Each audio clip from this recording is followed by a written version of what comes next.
दुनिया की हमने बनाई है तो हम फ्री हो गए, ये हमने तो नहीं बनाई। भगवान कुछ भी कर सकता है, यानी मैं कुछ भी नहीं कर सकता।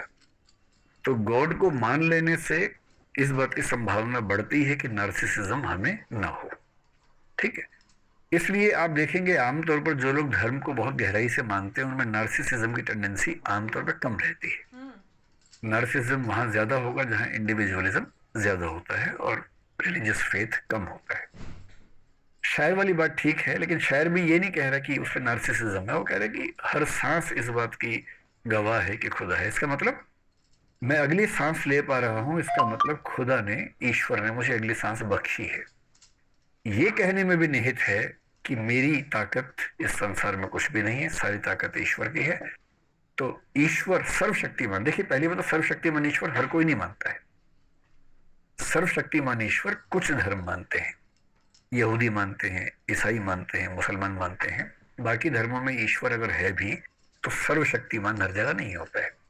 जैसे भारतीय परंपरा में न्याय दर्शन में, वैशेषिक में ईश्वर है, योग में भी ईश्वर है, सर्वशक्तिमान नहीं।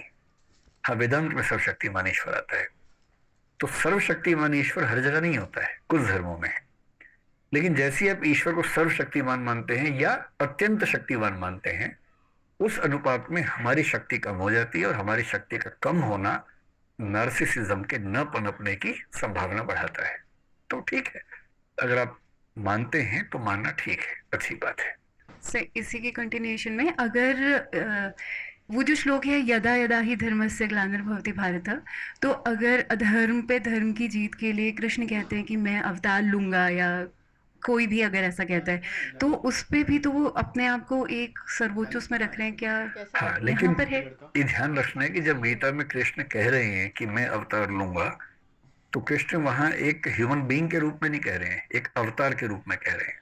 वो विष्णु, ईश्वर विष्णु के प्रतिनिधि के रूप में कह रहे हैं। तो ईश्वर का प्रतिनिधि अगर ये कहे कि मैं ईश्वर के आदेश पर आया हूं और ये करने के लिए आया हूं, तो इससे भी नार्सिसिज्म नहीं बढ़ता, क्योंकि वो एक मनुष्य नहीं कह रहा।